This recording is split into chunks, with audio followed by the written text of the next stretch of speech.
सामने नेताओं को बिठाते हैं, इधर कविता हम और चिराग 150 एपिसोड हम दोनों ने किए होंगे।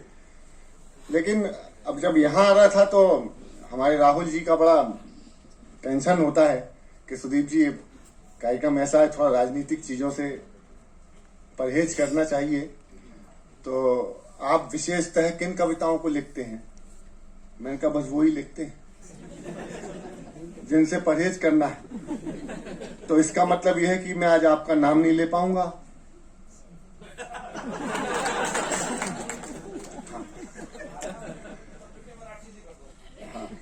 नहीं राठी जी नहीं, आप ही को लूंगा मैं। आप तो थोड़ी थोड़ी देर बाद कुर्सी से उठ जाया करो सर। हाँ, नहीं उसका कारण बता दूं, क्योंकि कुर्सी को भी सांस लेनी होती है।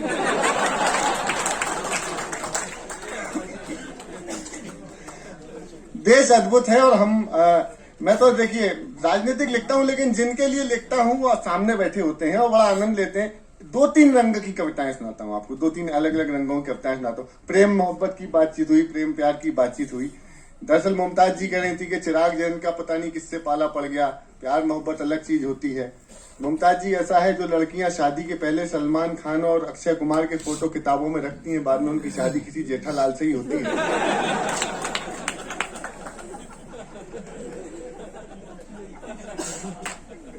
मुमताज जी इस बात पे हंसी, उनको धन्यवाद। किसी ने मुमताज जी के लिए 4 पंक्तियां दी मुझे कि सुदीप जी मुमताज, जैसे अभी एक चिट्ठी आ गई, किसी ने बोला, एक चिट्ठी भेजी ना मुमताज जी के लिए, किसी ने कहा 4 पंक्तियां मेरी तरफ से सुना देना। तो इनके अघोषित जो इनके तो बहुत से फॉलोवर हैं, बड़े लोग प्रेम करने वाले हैं। किसी ने मुझसे कहा 4 पंक्तियां सुना देना, तो मैं इन्हीं से शुरू करता हूं। उसने मुझसे कहा कि मुमताज जी बहुत अच्छी लगती हैं, मुमताज जी कविताएं बहुत अच्छी लगती हैं, बस उनको मेरी नमस्ते पहुंचा देना। आपसे क्यों कहा? हाँ, क्योंकि तुझसे नहीं कह पाया। घर वालों से डरता है, क्यों नहीं कह पाया वही बताता हूं कि न घरवाली से डरता है, न घर वालों से डरता है, ससुर से, सास से, साली से, न सालों से डरता है। तुम्हारे इश्क में कब का मुसलमान हो गया होता, मगर आशिक तेरा बजरंग दल वालों से डरता है।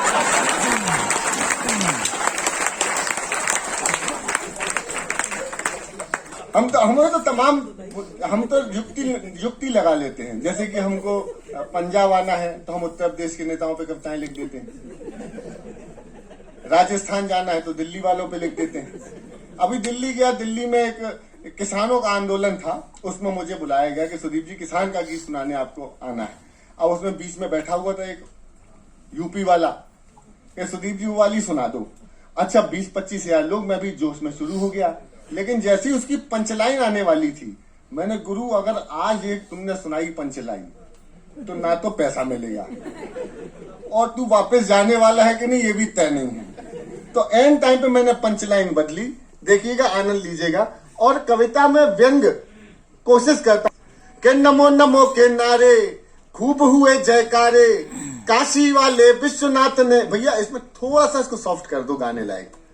नमो नमो के नारे खूब हुए जयकारे, काशी वाले विश्व, आप लोग डर तो नहीं रहे ना? नमो नमो के नारे खूब हुए जयकारे, काशी वाले विश्वनाथ ने खोल दिए भंडारे सारे, मोदी के विरोधियों में मेल हो गया, उसके बाद भी मम्मी का। मैं चुप हो गया, भगवान कसम नहीं बोला, लेकिन पंक्ति बदल दी। पंक्ति बदलूं, आनंद आए और व्यंग्य हो जाए तो बताइएगा। थोड़ा कम कर दो, इको ज्यादा हो गया। इको में क्या आवाज गूंजती है। एक बार मैं कवि सम्मेलन में गया तो सामने ही पत्नी बैठी हुई थी, मेरे मुंह से धोखे से निकल गया।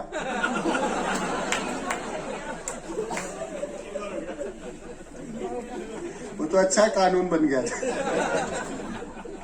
मैंने पंक्ति बदली, नमो नमो के नारे खूब हुए जयकारे, काशी वाले विश्वनाथ ने खोल दिए भंडारे सारे, मोदी के विरोधियों में मेल हो गया, उसके बाद भी 100 रुपया लीटर।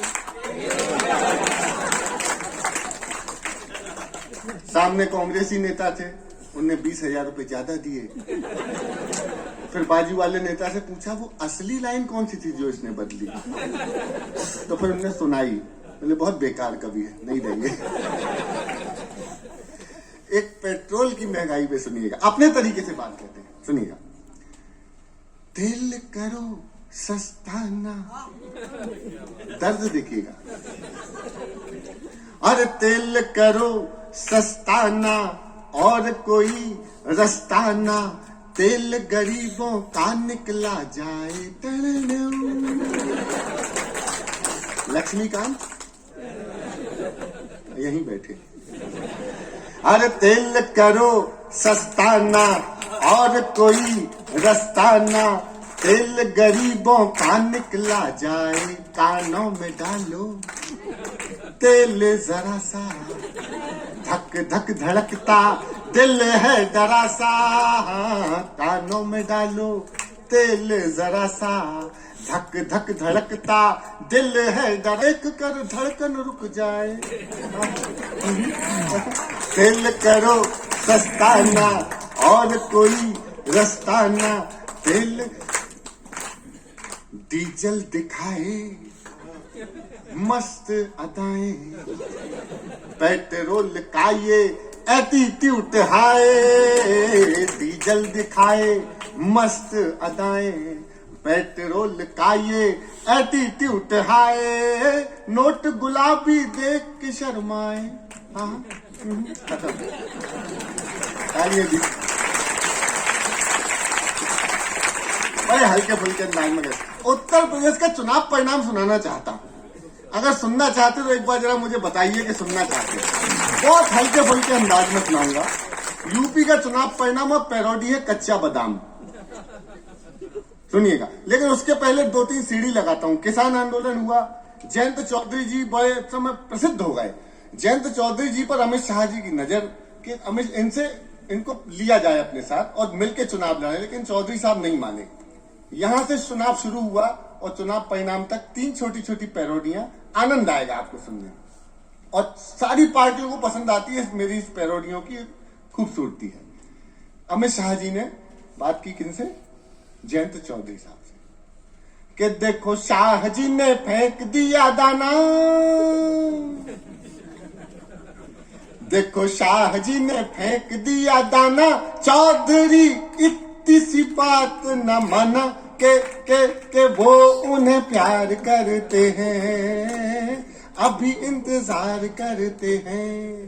देखो शाह जी ने फेंक, देखो समाचार का आनंद आ रहा है ना आपको, बस समाचार समझ के सुनिएगा कि कल ही तो शाह होके आए हैं कैराने में, लगे हुए थे रूठे किसानों को। अच्छा गाते हैं आप। और वहीं अखिलेश खड़े बोरिंग कराने में, हैंडपंप उसमें जयंत का लगाने में, टोटियों की याद न दिलाना दिलाना दिलाना। देखो शाह जी ने फेंक, लेकिन चौधरी साहब हमारा नहीं माने। तो जो चुनाव परिणाम आया वो मैं बताता हूं। ये भोजपुरी स्टाइल में है। इसमें एक जगह आह और एक जगह ओहो करना है, टाइमिंग ठीक रखना। के केसरिया लगा लिपस्टिक, अभी नहीं। अच्छा, ये चंडीगढ़ की खासियत ही है, टाइमिंग हो ना हो आहा। केसरिया लगा लिपस्टिक, कहे यूपी की हर एक डिस्ट्रिक्ट, योगी टॉप लागेला कमर। वाह वाह, कमरिया कमरिया, इसके आगे नहीं गाऊंगा। चुनाव परिणाम आ गए, मुझे अखिलेश जी मिले तो मैंने अखिलेश जी से कहा चुनाव परिणाम पैरोडी है कच्चा बादाम। सुनना, बड़ी मुश्किल से लिखी है मैंने। अखिलेश जी से मैंने कहा कि पहिया तेरा साइकिल वाला, तेरा मेरा हुआ टूटी चैन। मैं डांस नहीं करूंगा इसमें। कि पहिया तेरा साइकिल वाला, तेरा मेरा हुआ टूटी चैन, गिरे अगेन लेके डबल इंजन, चले बाबा की ट्रेन। ये सब है उसमें। अरे बाबा का नाम छाया, बाबा का नाम, बाबा का नाम छाया, बाबा का नाम, पापा जी को समझा था क्या कच्चा बादाम, साइकिल धड़ाम, काका छीछी वाली दीदी, वो बंगाल में है, काका छीछी वाली दीदी, चाचू भाभी हाथी वाली बहन, मिले न चैन, यूपी बाबा की फैन, बाबा का नाम छाया, बाबा का नाम, बाबा का नाम, बाबा जी को समझा था क्या साइकिल सलाम। लेकिन उसके पहले समस्या ये हो गई कि यहां से राहुल जी आ रहे, यहां से मोदी जी आ रहे। देखो राजनीतिक व्यंग कितनी सहजता से हर पार्टी के सामने सुना सकता है। राहुल जी जैसे मोदी जी, यूपी का चुनाव परिणाम आ गया, राहुल जी की टेंशन क्या कि हम क्यों नहीं जीतते, पूरे देश में आ सकते हैं लेकिन यूपी में नहीं आ रहे, 30 साल हो गए। दोनों की बातचीत हुई, तो क्या बातचीत हुई वो सुनिएगा गुजराती स्टाइल में। कि मोदी बोले केम छे, अब सर्वाधिक तालियां देना। कि मोदी बोले केम छे, राहुल बोले सेम छे, सीट नहीं आती चुनावों में, तो मोदी बोले यही तो गेम छे।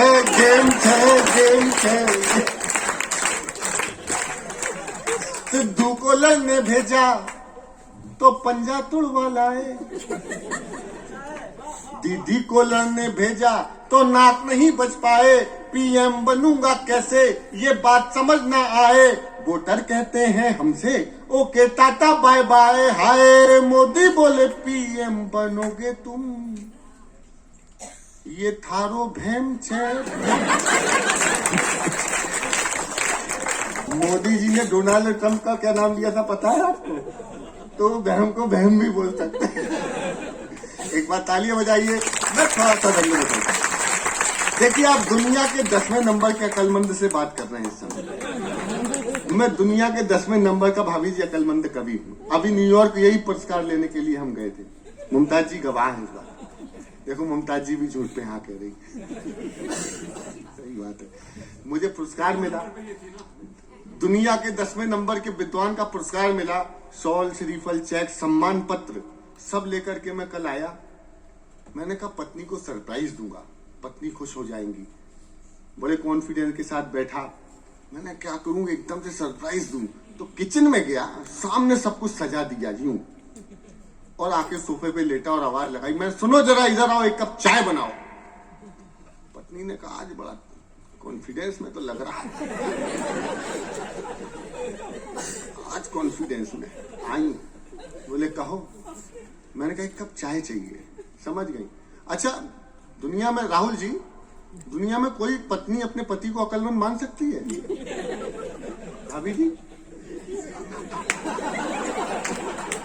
हर पत्नी यही कहेगी कि सीखो कुछ श्रीवास्तव सर से। नंबर का अकलमंद आदमी ये एक पंक्ति में मेरे सम्मान पर पानी फेर दिया। अगर वो पंक्ति आपको समझ में आए तो मुझे शुरू करना तालियों से, बाहर अभी नहीं। सम्मान पत्र उठा के लाइन मेरे सामने आके पड़ा, दुनिया के 10वें अकलमंद आदमी, बधाई हो। मैंने कहा धन्यवाद। धन्यवाद के लिए नहीं, बधाई इसलिए कि तुम दुनिया के 10वें अकलमंद तो हो, लेकिन तुम्हें ये नहीं पता कि कौन सी चीज कहाँ रखी जाती है।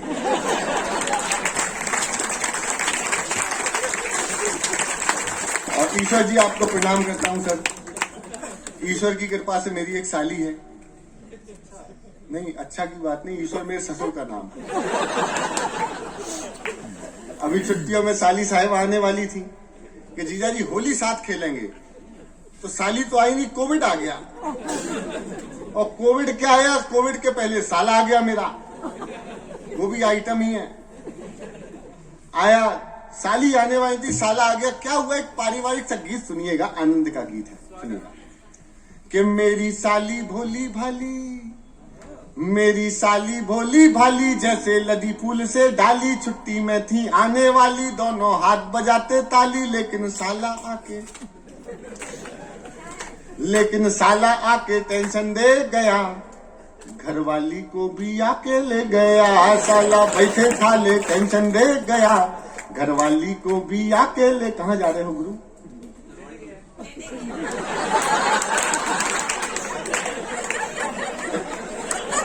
नहीं बता सकता कि कहाँ जा रहा है। अच्छा ये भी नहीं कह सकते कि जो कुछ करना है यहीं करो।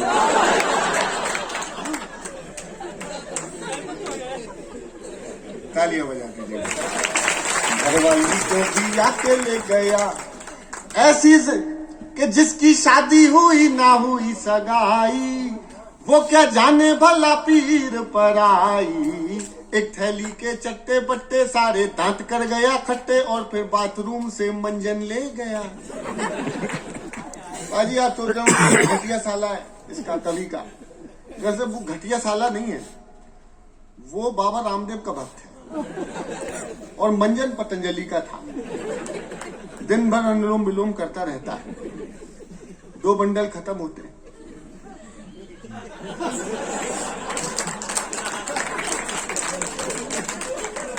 अनुलोम। अब मेरी अंतरराष्ट्रीय बेइज्जती का अंतरा सुन लीजिए, ये मैंने 40 देशों में सुनाई है ऑनलाइन। ऐसी जिंदगी से अच्छा राहुल जी सुनिएगा, ऐसी जिंदगी से अच्छा मर जाना, ऐसी जिंदगी से अच्छा मर जाना, जाते जाते भी ना बोला जीजू, सारे चाट गया रसगुल्ले करके, ठंडाई के कुल्ले खाली बोतल करके ढक्कन दे गया, घरवाली को भी आके ले गया। अंत सुनिएगा क्या हुआ कि ना तो साली ही मिली ना घरवाली, उस पे पॉकेट भी कर गया, चौकीदारी काम न आई, उसने ऐसी कला दिखाई, साला 2 महीने का वेतन घरवाली को भी आके ले गया। कविता खत्म हो गई, तालियां बजा दो वरना फिर। एक मुद्दा एक गीत का गाता हूं नया है। हालत हो गई थी हम लोगों की कि दिन भर घर में बैठे रहो, दिन भर घर में बैठे रहते थे, कहीं जाने के ना आने के। अब कभी आदमी बाहर भी प्रोग्राम बंद, घर में भी प्रोग्राम बंद, क्या करें समझ में नहीं आए। कोई भी मित्र आए 10 मिनट के लिए कि आओ यार वहां चलते हैं, एक छोटा सा प्रोग्राम है, 2 कविता पढ़ देना, कुछ पैसा मिल जाएगा। हम जाते थे 10 मिनट के लिए और 15 दिन क्वारंटीन। एक दिन तो 14 दिन तक मैंने इंतजार कर लिया, 15वें दिन फिर ही आ गया चिराग, क्या कर रहा है, कुछ नहीं, कहला आजा गोष्ठी है। मैंने कहा यार पता चल जाएगा, कहला नहीं तू तो चल। 10 मिनट के लिए ले गया, मैं वहां से आया लिफाफा लेके, मैंने कहा आज तो खुश हो जाएंगी। लिफाफा लेके आया, कहाँ गए थे, मैंने कुछ नहीं, लिफाफा लो। कहला हाँ वो तो ठीक है, सैनिटाइजर जरा कुछ छू लो, सैनिटाइजर। तो मैंने गीत लिखा प्रेम प्रस्ताव। एक समय होता था जब प्रेम प्रस्ताव होते थे, खुल्लम खुल्ला प्यार करेंगे हम दोनों। तो अब मैंने एक नया प्रेम प्रस्ताव, एक मुखा एक अंतर सुन लीजिएगा कि ताली थाली खूब बजा ली। बस मैं 5 मिनट और हूं आपके बीच, इसके बाद मैं एक अच्छा सा गीत सुनाऊंगा और किस उपलक्ष्य में सुनाऊंगा वो भी आपको सुन के अच्छा लगेगा। कि ताली थाली खूब बजा ली, भाव नहीं देती घरवाली, बोलो कब तक भला इंतजार करेंगे, अब न 2 गज की। अच्छा इसको सुनने का तरीका भी बता देता, जैसे ही मैं कहूं अब न 2 गज की, अब न 2 गज की करते हैं, मिली जुली प्रक्रिया। कि ताली थाली, एक बार जुड़ जाइए जरा मुझसे, आनंद बहुत आएगा। ताली थाली खूब बजा ली, भाव नहीं देती घरवाली, बोलो कब तक भला